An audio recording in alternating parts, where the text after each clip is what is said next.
What's up mga langga? May udto, may hapon nga sa tanan mga langga, no? So, ayun, i-vlog ko lang po ito kasi alam ko po na marami ang gustong makaalam or marami ang nagtatanong. Kaya po, kaya ko po ito ipapaalam din po sa inyo. So, kagagaling ko lang po sa munisipyo namin dito doon sa bayan, sa Katmon, mga langga. Dahil may nakapagsabi kasi sa akin na pamangkin ni Papa na ano daw kanang pwede daw na makapag late register kami kay muna dyan sa Katmon. So yun, kaya pinuntahan namin kanina ni Insik. Karating lang namin at sobrang init talaga ng panahon. Kaya nagtanong ako doon, nag-inquire ako kung pwede ba talaga, kung ano yung pwedeng gawin at kung ano yung posibleng kailangang gawin ba. Yung mga kung ano talaga kanang mga pwede na itong mahimo bitaw para ni Muna mga langga, kasi nakakaawa kasi si Muna mga langga. Sa mga hindi pa po nakakakilala kay Muna, si Muna po ay pamangkin ko, anak ng aking namatay na kapatid. So siya po yung pinakabunsong kapatid nila ni Angeline at ni Angelo. So kung nakilala nyo si Angeline, nakailang beses na rin po siyang nakasama sa vlog sa mga talagang matagal na tumatangkilik at nanonood kay Langga Insik Vlog. So si Angeline po ay lagi namin kasama noon nung nandun pa kami sa bayan, nung nandun pa kami sa syudad sa Paknaan. So nakakasama po siya namin doon hanggang sa lumipat kami dito sa bukid. Mga first month ng paglipat namin dito sa bukid ay nakasama din namin siya sa mga ilang vlog mga langga. So kasama sila Inday Lucy noon. So ayun, si Angelo naman nakasama namin siya sa vlog nung pinakaunang punta nila ni Mama dito sa bukid. So yun yung yun yung kaisa-isang lalaki na kapatid nila ni Muna. Yung sumunod kay Muna, sinundan ni Muna. So yun si Angelo. Tapos ito naman si Muna ay pamangkin ko, pinakabunsong kapatid nila ni Angelo at ni Angeline. So hindi po siya normal, hindi po siya talaga 100% gaya ng ibang kabataan na normal, hindi po siya masyadong makapagsalita ng maayos mga langga. Makapagsalita naman siya pero hindi talaga yung katulad ng normal. Kasi yung talaga pulido talaga magsalita. So, si Muna po ay paunti-unti at paminsan-minsan kung ano-ano lang yung sinasabi, hindi maintindihan. So ayun, late yung kanyang behavior sa kanyang edad. Siya po ay nasa 14 na taong gulang na or 14 years old na po siya ngayon. Pero ang nakakalungkot po ay wala pa po talaga siyang binyag. At hindi pa din po siya naparehistro doon sa amin. Dahil din po siguro sa kahirapan ng buhay, dahil nagkasakit kasi yung mama niya. Kahit nung maliit pa sila, marami kasi siyang mga kapatid. Tapos yung hanap buhay namin doon ay pangingisda lang. Tapos yung papa niya hindi pa talaga masyadong marunong sa pangingisda dahil yung papa niya ay taga Manila, Tagalog talaga siya. So kahit ngayon nga nagtatagalog pa rin yung papa niya dahil nga talagang lumad yun siya nga taga Manila ba. So doon sila nagkilala ng kapatid ko hanggang sa lumipat sila sa Bohol. Doon na sila nagkapamilya, doon na sila dumadami yung kanilang anak. Tapos yun nga parang kulang siya sa sa kanang idea kung paano talaga mangisda ng iba't ibang klase ng technique. Di katulad nung papa ko, kaya yung kuha niya ay paunti-unti lang, kaya hindi talaga sapat para sa pamilya nila. Siguro din marami sila, kaya yun hanggang sa lumaki si Muna. Medyo lumaki na si Muna noon, tapos nagkasakit yung kapatid ko na inatake po siya. Tapos bedridden po siya ng mga ilang taon talaga hanggang sa hindi na niya nakayanan at namatay po yung kapatid ko, yung babae. Kaya yun, hanggang ngayon si Muna ay hindi pa rin napabinyagan mga langga. Kaya nalaman nyo, maraming tumulong, kahit nga mga gamit niya mga langga, kahit sabihin pa ng iba dyan na humihingi kami ng ng mga gamit para ni Muna, hindi po ako kami humihingi. Sinasabi ko lang, kaso lang may mga tao talaga na malambot yung puso, yung willing tumulong sa iba. Kasi kami wala pa po talaga kaming full na kakayahan ni Insik para bigyan si Muna ng talagang para sa kanya mga langga. Kasi alam nyo naman na itong aming hanap buhay sa vlog ay konti lang din. Nagsisimula pa lang, small content creator pa lang tayo. Hindi katulad ng iba na malaki na talaga yung sahod buwan-buwan. Kami hindi po kami buwan-buwan sumasahod mga langga.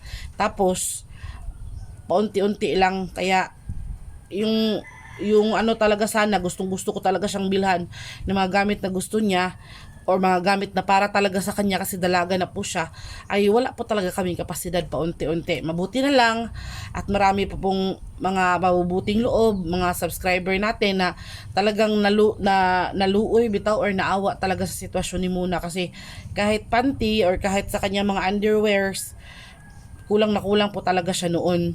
Mabuti na lang ngayon, paunti-unti ay medyo dumadami na. At kapag nagkapera din naman ako at pupunta ako sa bayan, binibilhan ko naman siya paunti-unti din para madagdagan yung mga nabili, kasi kulang pa po talaga para sa isang dalaga bitaw, lalo na kapag nireregla mga langga, maubusan at maubusan pa rin po talaga siya ng ng underwear niya. Kaya yun nga, isa sa mga problema ko ay itong kanyang registration, dahil gustong gusto ko talaga mga langga na mapabinyagan si Muna, no. Kaso lang problema ako kasi pumunta ko sa LCR kanina, kasama ko si Insik. At nagtanong-tanong talaga ako doon. Talagang pumasok ako doon sa loob. Nagtanong ako doon, nagmamakaawa ako na kung pwede tulungan ako na maging Kristiyano si Muna or maging ganap ba. Kasi yung para sa akin kasi yung bata kapag hindi napabinyagan, parang hindi pa siya ganap na tao ba. Parang kulang bitaw. May kulang sa kanya kuhan spiritually, sa kanyang sarili bitaw, lalo na tayong mga Catholic. Kanang pasintabi sa sa ibang religion, wala po kung inaano. So kanang yun nga yung ko problema ko, hindi pa siya napabinyagan. Kaya hindi pa siya napabinyagan dahil wala pa siyang baptismal, wala pa siyang rehistro wala pa siyang baptismal dahil wala pa siyang rehistro doon sa munisipyo kung saan siya pinanganak.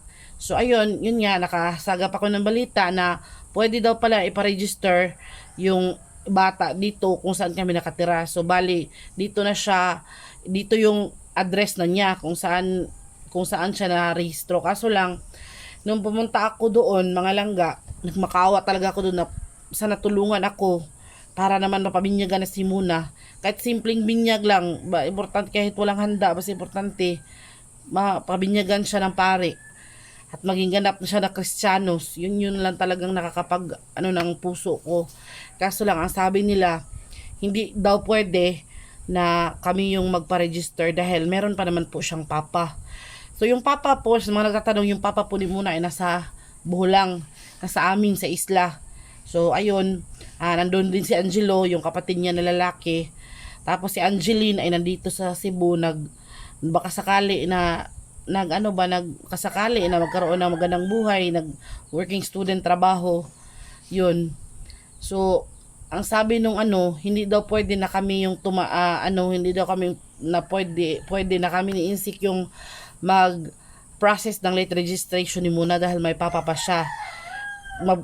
Mabuti sana daw, like for example, kung yung kanyang papa or mama wala na, tapos hindi kasal yung mag-asawa na yun, automatic yung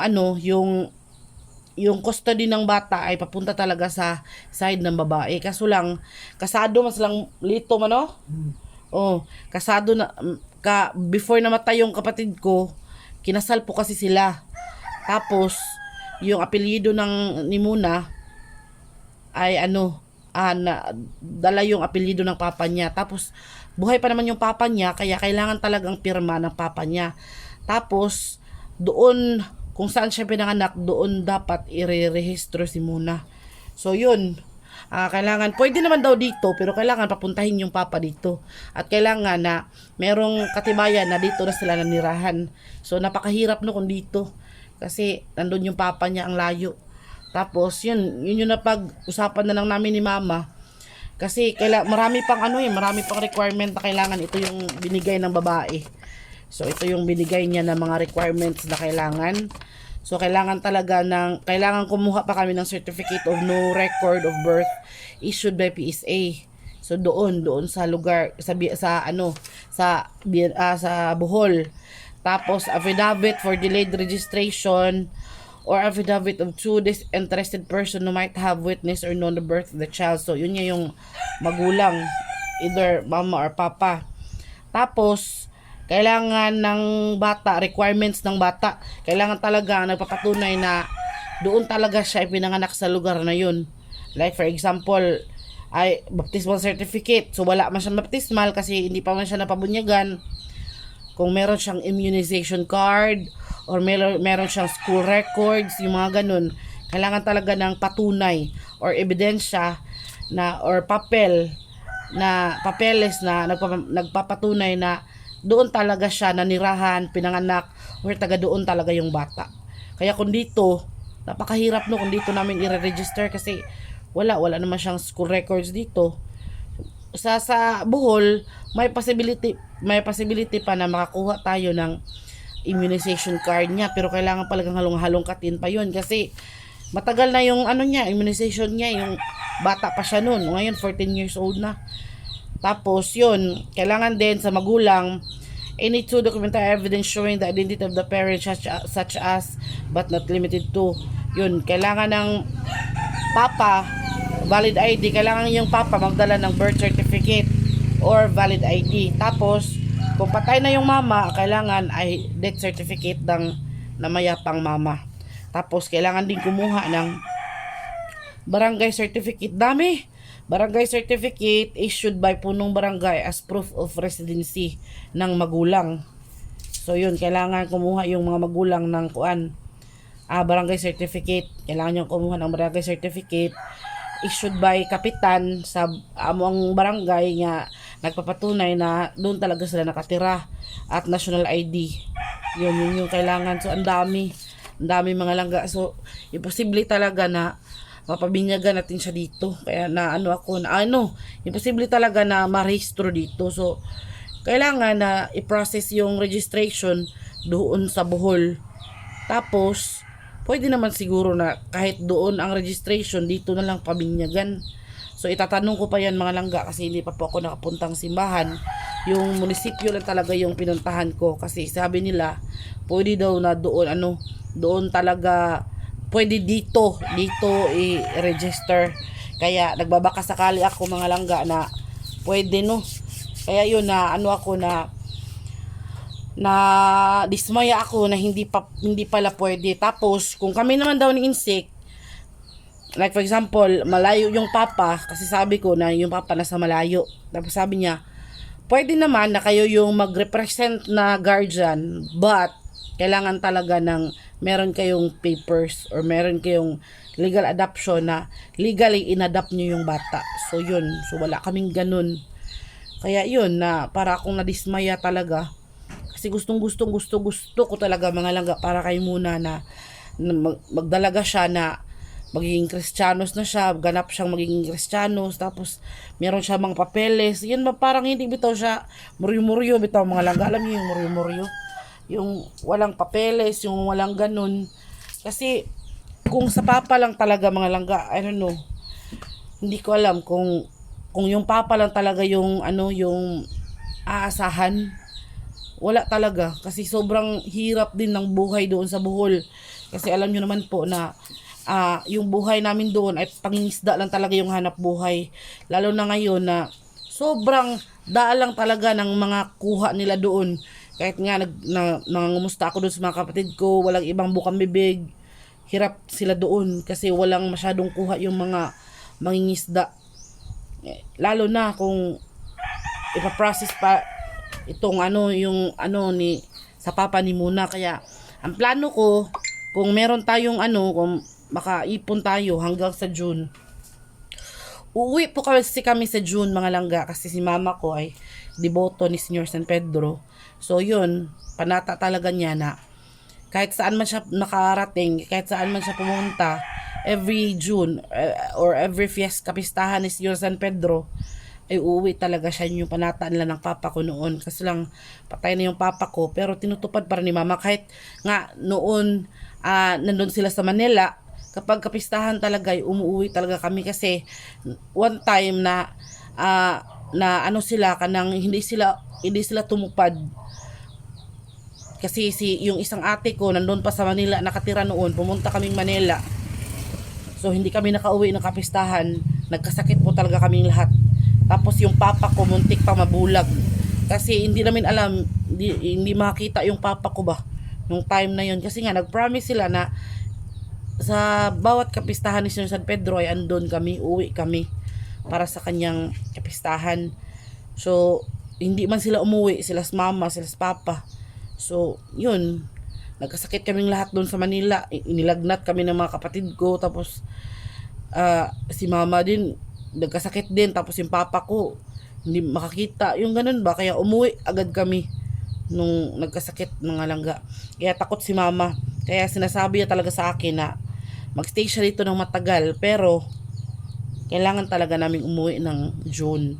So, ako sana, pwede rin din naman ako ng hindi. Basta, lang mag-alay lang tayo ng konting amount lang para sa simbahan ba, no, para sa kanbito sa simbahan, kung sa amot sa simbahan, para konting amount lang, kahit nasa mga 200, mga ganun lang yun, para kahit paano hindi mo makalimutan.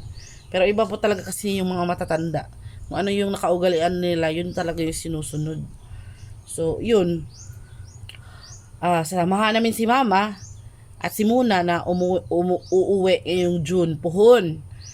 Tapos alam nyo naman kung saan ako, andun din si Insik, sasama si Insik. So ang maiwan dito, hindi kasi pwede si Papa mga langga, kasi ayaw din niyang iwan yung kanyang mga hayop. So yung maiwan dito, papakiusapan namin si Livy na gustong-gusto nga talaga sana ni Papa na pumunta, kaso lang takot kasi siyang magbiyahe og dagat. Tapos hindi din sa takot mga langga, siguro dahil ngayon kasi si Papa noon mahilig mag-travel kasi magbarko siya papuntang Mindanao. Kaso lang iba na ngayon mga langga, kay may sakit na magud si Papa mga langga. Tapos every time bitaw na para siyang kulbaan or para siyang kakabahan, mahirapan siyang huminga. Kaya kailangan talaga siya ng kahit saan nga kami pumunta, kahit nung naligo kami ng dagat mga langga, dala-dala namin yung yung nebulizer niya. Kaya takot din si Papa. Tapos hindi din niya maiwan yung kanyang mga yung kanyang mga kanang hayop, lalo na mga nakay magudang yang baka, ba kanang malapit na mga anak. Tapos baka pag umalis siya, mga anak, walang tao dito. Kaya papakiusapan namin si Mani Anan or si Livy, yung kuya ni Insik, na samahan si Papa dito sa bahay. So ayun, ilang araw lang naman kami doon mga langga. Tapos itatry ko kung mayroon talaga akong na pera, itatry natin na puntahan yung munisipyo doon sa Bohol. At kanang isama ko yung yung Papa ni Muna. So hopefully na kaya sana panoorin niyo talaga tong video at huwag po kayo mag-skip ng ads, dahil para makaipon tayo mga langga. Para nag-iipon ako mga langga, meron na muna akong alkansya, pero pakunti-kunti lang, yung pang 5 pesos, mga piso-piso, yung mga ganun ba. Kasi pag naipon na yun, dadami na yun So sana talaga mabinyagan na si Muna, no. Isa talaga yun sa mga hiling ko mga langga. Okay na hindi matupad yung ibang hiling ko mga langga sa buhay ko. Basta importante lang talaga sa kanya ba, yung kanya yung matupad, na sana mabinyagan talaga siya. Kasi napakasimple. Si Angelo din noon, ako din yung nagpabinyag noon.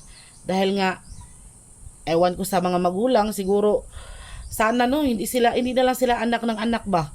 Para di din mahirapan yung mga bata in town Lalo na ngayon, walang mga gamit, walang mga kulang talaga. Kaya, naawa talaga ko mga langga. Sabi ko talaga sa sarili ko, kung pagpalain tayo na itong vlog natin at nadami itong ating mga subscribers at mga viewers, tapos makakasahod tayo ng medyo malaki-laki, why not? Bakit hindi tayo tumulong, di ba? So tutulong tayo hanggang sa kaya.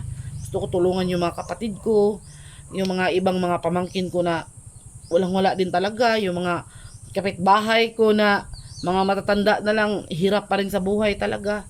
Yun talaga yung gusto kong gawin ba. Kaso lang, wala pa tayong kapasidad sa ngayon. Kaya sana, manalangin na lang tayo sa Panginoon na darating yung panahon na Hindi na naman tayo yung bigyan, tayo na naman ang makapagbigay, no.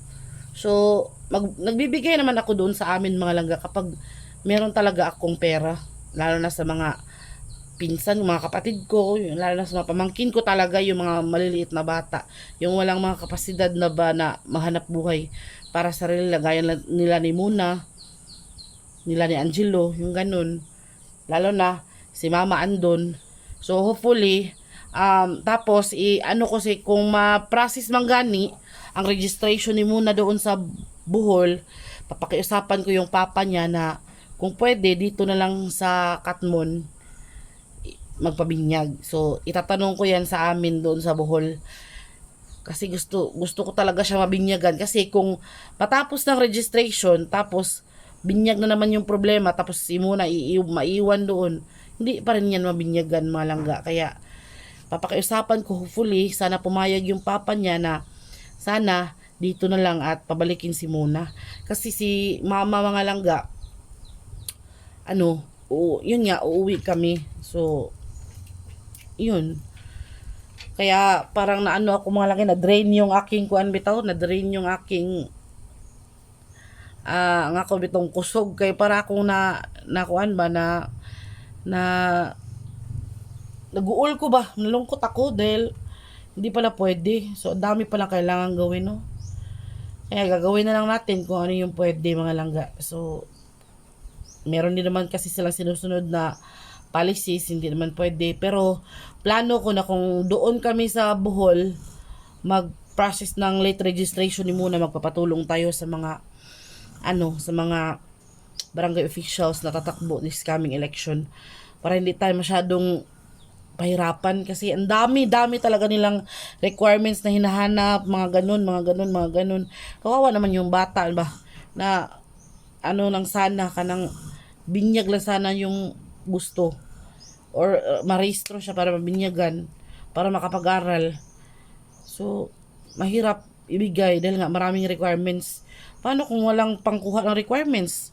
So hindi talaga ma-successful yung ganun. So hopefully na matapos. So ito yung mga requirements na na binigay nila sa akin doon. Requirements for delayed registration of birth. So ito yun mga langga. So para akong naupos ba, kahit anong paliwanag at kahit anong pagmamakaawa ko na kung pwede sana. Kaso lang meron din naman silang sinusunod talaga na patakaran. So lang natin yan ang kailangan nating sundin at kailangan nating irespeto. So ayun mga langga, no. So yun, excited din ako kahit paano na makauwi din sa amin, kasi noong last year hindi ako umuwi kasi kulang sa budget. Sana ngayong taon na to makakuan tayo, no, makaipon para makauwi. So para mapakita ko din sa inyo ulit yung lugar namin. So maganda sa amin mga langga sa Bohol. Maliit na isla, maputing buhangin, napapalibutan kami ng dagat, maraming mga shells, maraming mga mga seafoods. Yun nga, kaso lang kanang madalang na ngayon yung isda doon. Pero marami mga swaki, mga sea urchin, mga seaweeds, mga ganun, marami. Kaya kapag nakauwi tayo, pakita ko ulit sa inyo yung ganda ng amin. Tapos kung gaano ka sarap yung mga seafoods doon. So abangan nyo na lang sa susunod na mga buwan mga langga, kasi na ngayon, April na. So pila katuyok na lang, May, tapos June na. So ayun mga langga, no. Thank you ulit. So hanggang dito na lang muna tayo mga langga, no. At sana ipag-wish nyo din na ma-success yung late registration ni Muna pagdating natin sa Bohol. So para naman matupad yung matagal ng hiling ng bata na makapag-aral siya. Kasi gustong-gusto daw talaga niyang pumasok. Kaso lang hindi siya tinatanggap ng school dahil wala siyang mga requirements, or wala siyang papeles, or wala siyang NSO live birth. Yun. So ayun, dito na lang mga langga. Sobrang pagod ako kasi sobrang init sa bayan ba. Tapos yun nga, para akong nalungkot. So kailang yun, positive thinker lang, para unos pagpalain tayo ni Lord. Pag-pray lang natin na magiging okay lahat. So thank you ulit and God bless you po sa inyong lahat. Maraming salamat and love you very very much.